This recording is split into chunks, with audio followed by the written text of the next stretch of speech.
यहाँ एक पिता और पुत्र के बारे में एक प्रसिद्ध प्रेरक कहानी है।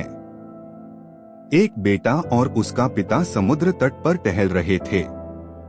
बेटा निराश था और अपने जीवन को लेकर निराश महसूस कर रहा था। चलते समय बेटे ने एक बड़ा पत्थर देखा और गुस्से में उसे लात मारते हुए कहा, मैं बहुत निराश हूँ। मुझे लगता है कि मैं जीवन में कहीं नहीं पहुँच पा रहा हूँ। पिता ने अपने बेटे को सबक सिखाने का अवसर देखकर कहा, चलो एक प्रयोग करते हैं। चलो इस पत्थर को लात मारकर उस पहाड़ी की चोटी तक ले जाते हैं। बेटा अनिच्छा से सहमत हो गया और पत्थर को लात मारना शुरू कर दिया।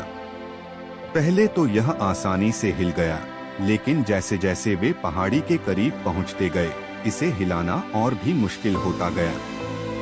बेटे ने लात मारी, लेकिन पत्थर मुश्किल से हिला। आखिरकार बेटे ने कहा, मैं यह नहीं कर सकता।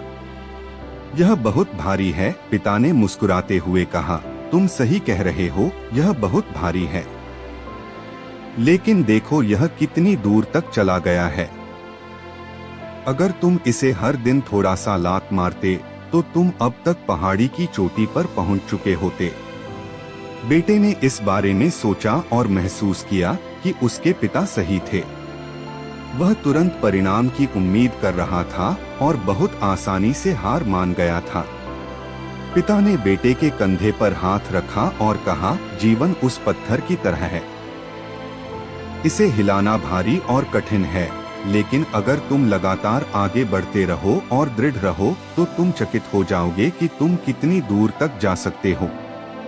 यह कहानी हमें जीवन की चुनौतियों पर काबू पाने में दृढ़ता और दृढ़ता के महत्व को सिखाती है।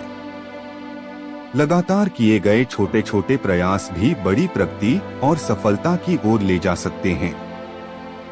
मुझे उम्मीद है कि आपको यह कहानी प्रेरणादायक लगी होगी।